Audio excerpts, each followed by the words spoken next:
आज सुबह तकरीबन 10:30 बजे के टाइम मुझे माननीय मंत्री दादा भूसे साहब का फ़ोन आया। मैं घर पर था।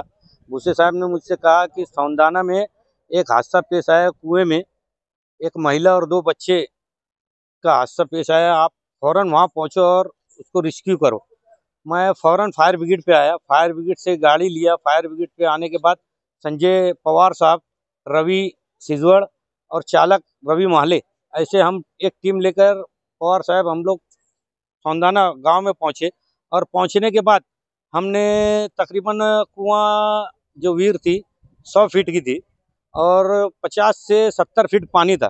फिर मैं और मेरा एक साथी रवि को नीचे लेके उतरा कुएं के अंदर और रिस्क्यू कर कर तकरीबन 1 घंटे के अंदर एक महिला और दोनों बच्चों को डेड बॉडी बाहर निकाल कर हमने पुलिस के ताबे में दिया और फिर पुलिस ने सिविल हॉस्पिटल ले गया। तो ये क्या था? एक माँ और दोनों बच्चे थे क्या? एक माँ थी और 2 बच्चे थे, एक लड़का था और एक लड़की थी। एक 4 साल का लड़का था, 8 साल की लड़की थी और 28 साल की उसकी माँ थी। बहिणीचं नाव हर्षाली राहुल आयरे आणि मुलाचं नाव संकेत राहुल आयरे, शौर्य नाव आहे त्याचं. मुलीचं नाव आरोही राहुल आयरे. तिला खूप त्रास होता. तर आम्हाला म्हणजे इथे यायचा, तिला मारहाण करायचा बाहेर सुद्धा. तिची छळ करायची सासू सासरे नवरा. आणि असं मिळून त्यांनी म्हणजे खूप वेळा आम्हाला तिला धमकी दिली की तिचं हे करेन ते करेन अशी धमकी दिली त्यांनी. पण मग शेवटी तिचा मुलांमध्ये जीव वाटकायचा. त्याच्यामुळे आम्ही बी तिला जाऊ दिले की आम्हाला बी वाटले की नाही बा हे सुधारतील असं म्हणून. पण मग त्यांनी काय घात केला आणि काय नाही आम्हाला काही माहिती नाही. रात्री जे साडीचा विषय झाला होता आता 2 दिवसापूर्वी हळदीची साडीचा विषय झाला होता. मला वाटतं त्याच्यावरूनच तिचं काही झालं असेल ते आम्हाला काही त्यांनी कळू दिलं नाही. हा न्याय फक्त पोलिसांना. आज सकाळी काय झालं आम्हाला ते काही सांगता येणार नाही.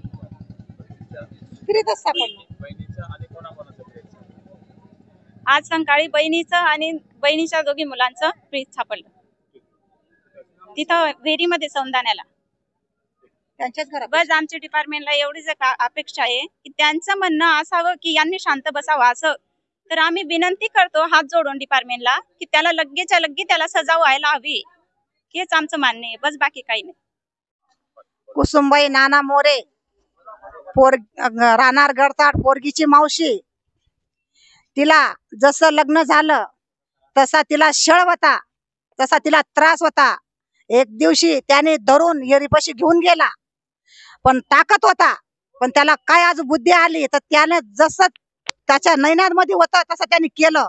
विहिरीत टाकून दिलं. 2 मुलं आणि बायको टाकून दिले. त्याला फाशीची सजा पाहिजे आणि त्याची आईला आणि त्याची बापाला त्याला सजा पाहिजे. आम्हाला हा न्याय पाहिजे. विहिरीत कोणी टाकलं होतं?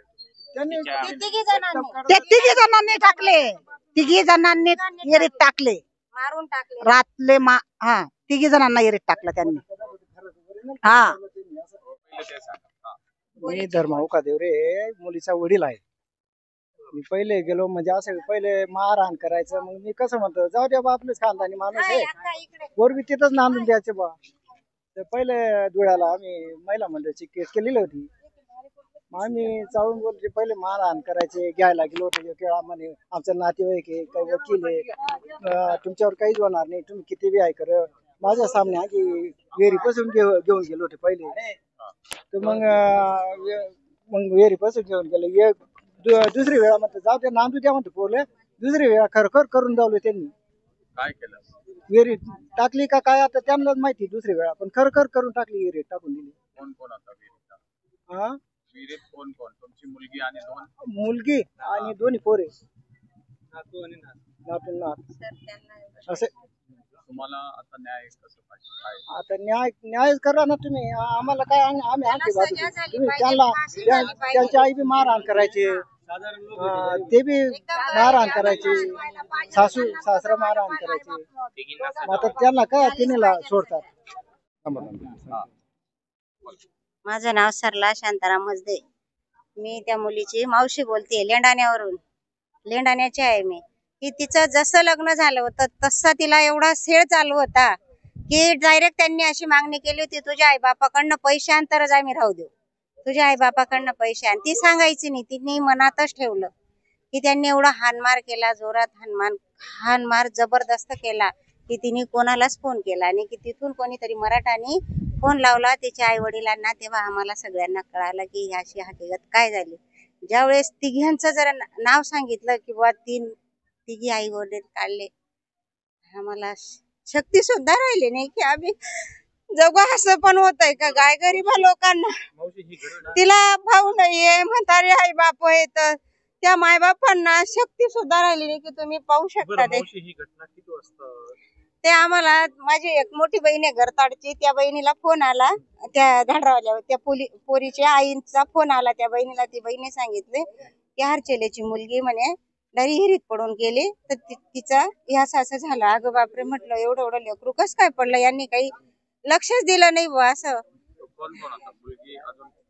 मग जेव्हा अजून परत फोन लावला दुसऱ्या जावायला, मी जावायला, की ते सांगायचे की डायरेक्ट तिघांच नाहीये म्हणे, तिघच नाहीये म्हणे, मुलगा मुलगी आणि ती पोरगी. पोरगीचं नाव काय? हरचेली. लहान मुलांचं नाव काय ग? संकेत नाव आहे आणि मुलीचं काय आरोही. आरोही येते ग. मुलाचं वय काय? 5 वर्षाचा येईल, 5-6 येईल, मुलगी 6-7. आता तुम्हाला काय अपेक्षा आहे? आम्हाला एवढीच अपेक्षा आहे सर की जसे त्या 3 जीव गेलं तसे त्या तिघांचा जीव गेला पाहिजे बस. जर गाय गरीबवर जर तुम्ही चांगली कारवाई केली तर परत दुसरी मुलीला न घडू नाही. आज ती मुलीला झालं, तिच्या मागे कोणी नाही, नातेवाईक नाही. नातेवाईक इकडे तिकडे लांब लांब राहता. आम्ही जमले तेव्हा आम्हाला कळालं की अरे आता अशी घटना झाली, आम्ही काय करायचं.